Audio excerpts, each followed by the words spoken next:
To sum all this up, here is a slide with the final structure of the service we are going to build throughout this course. This slide will act as a blueprint, and this will exactly be what we will build in the next module in Laravel. You can see all the API endpoints derived throughout this module, and if they should be authenticated, red, or not, blue. So all the blue routes will be accessible by everyone. Additionally, you can see which data should be sent to each endpoint, as well as which data should be sent back with the response. Finally, you can also see the URL which will be used in this project and how we will set it up. I want to point your direction to the bottom right, to the user sign-in.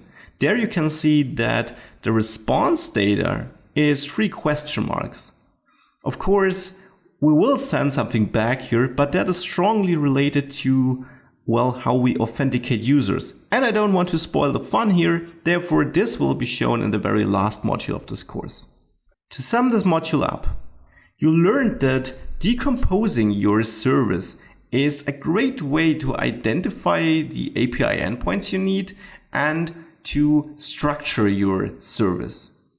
You also were able to see that requests and response data structure depends on the API endpoint, and we have to think about what should actually happen when we call or when we send a request to a certain endpoint, and which data do we need for this to happen. Additionally, what kind of data would we as a user need to have a comfortable to use service here.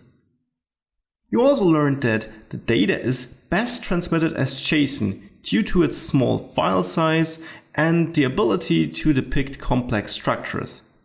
Of course, if the goal is to store some file on the server, it is perfectly fine to send an image or any other file to a request as well.